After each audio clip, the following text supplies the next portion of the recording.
Nah, saat rumahnya Sagawa ini digeledah, masih banyak tersisa daging-daging manusia yang... Hai, assalamualaikum warahmatullahi wabarakatuh. Kembali lagi di YouTube channel aku, Ana Maulida, dan terima kasih bagi yang udah klik video ini. Nah, udah sekian lama Ana nggak upload video karena beberapa alasan, dan pada kesempatan kali ini kita bakalan bahas salah satu kasus kriminal yang ada di Jepang, yang mana kasus ini melibatkan seorang anak konglomerat yang bernama Issei Sagawa. Diketahui bahwa Sagawa ini telah melakukan praktek pembunuhan, pemerkosaan, dan kanibalisme pada sejumlah wanita di Prancis dan Jepang.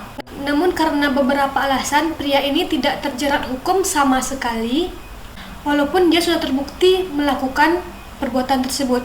Nah, uniknya Issei Sagawa ini malah menjadi selebriti dan penulis ternama.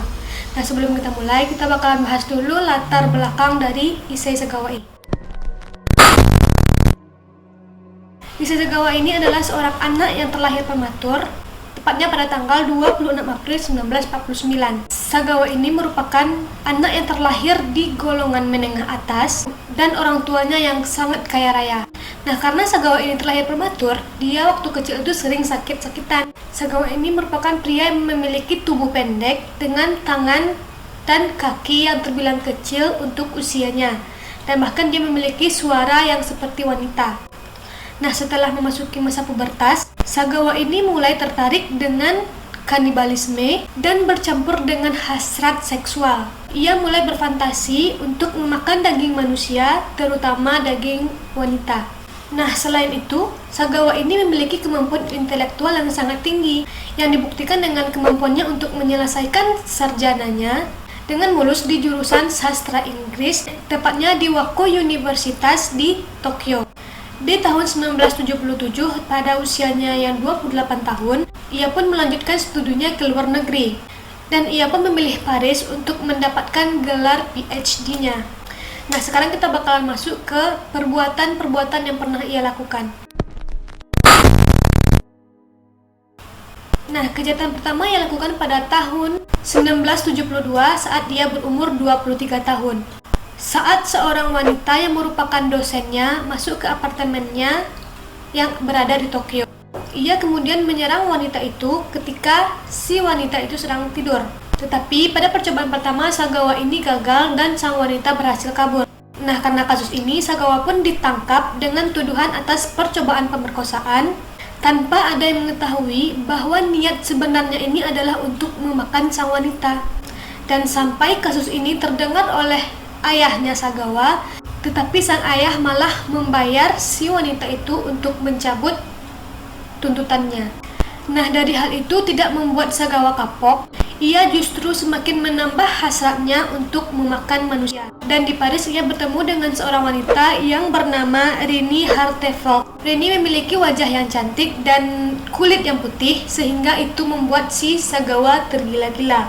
Nah, pada tanggal 11 Juni 1981, Sagawa memujuk Reni untuk pergi ke apartemennya dengan alasan untuk mengajarkannya bahasa Jerman. Namun, sesaat Reni ini sampai di apartemennya, Sagawa ini langsung melancarkan aksinya. Sagawa ini menembak Reni sampai tewas, dan setelah memastikan tewas, ia pun memperkosa dan memakan tubuh Reni. Nah, setelah perbuatan pertamanya ini sukses, Sagawa ini mulai merasa ketagihan, dan dia melancarkan aksinya kepada wanita lain dan menjebak sang wanita dengan cara yang sama. Beberapa bagian mayat ini ia makan secara mentah, dan ada juga dimasak terlebih dahulu baru dimakan.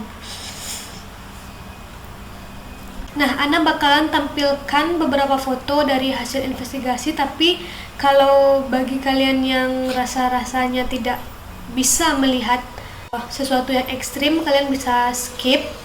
Tapi bagi kalian yang lihat ini, berarti Ana anggap kalian memiliki mental yang cukup kuat.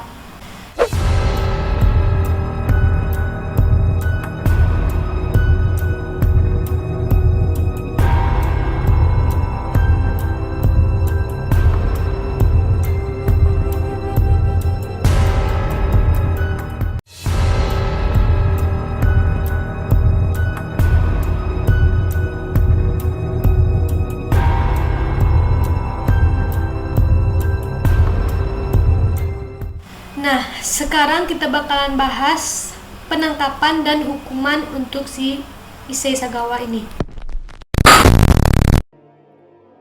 Sagawa ditangkap saat dia mencoba untuk melenyapkan bukti pembunuhannya, yang mana sebuah koper berisi mayat ditemukan di sebuah taman. Setelah polisi menggali informasi dan mencari bukti, semua hal ini mengarah ke Sagawa dan akhirnya pun ia ditangkap. Nah, saat rumahnya Sagawa ini digeledah, masih banyak tersisa daging-daging manusia yang ia simpan di dalam kulkas. Kemudian Sagawa ini pun diadili, tetapi di pengadilan Prancis, Sagawa ini dianggap gila dan memiliki penyakit mental yang membuat Sagawa ini tidak bisa digugat atau tidak bisa dinyatakan bersalah. Nah, karena hal itu akhirnya si Sagawa ini pun dipulangkan ke Jepang untuk mempertanggungjawabkan perbuatannya ini di pengadilan Jepang. Entah kenapa saat diadili di pengadilan Jepang, pengadilan Prancis ini menolak untuk mengirimkan bukti dengan alasan bahwa pengadilan Prancis ini sudah menutup kasus tersebut. Nah, saat di Jepang, Sagawa ini juga melakukan tes kesehatan mentalnya, dan dari tes tersebut dinyatakan bahwa Sagawa ini tidak sakit atau dia waras. Dan perbuatan kanibalismenya ini dinilai dipicu oleh sexual perversion. Karena pengadilan Jepang ini tidak mendapatkan bukti dari pengadilan Prancis, dan Sagawa pun akhirnya dinyatakan bebas. Nah, sumber lain juga mengatakan bahwa Sagawa ini dibantu oleh ayahnya yang kaya raya dengan cara membayar pengadilan Prancis agar anaknya ini dibebaskan dari segala tuntutan. Sagawa saat ini tinggal di Tokyo dan dia pun menjadi selebritas minor di Jepang. Kepopuleran ini ia dapatkan dari menulis buku, mengisahkan tentang apa yang ia lakukan, didukung dengan ilustrasi-ilustrasi yang mengerikan.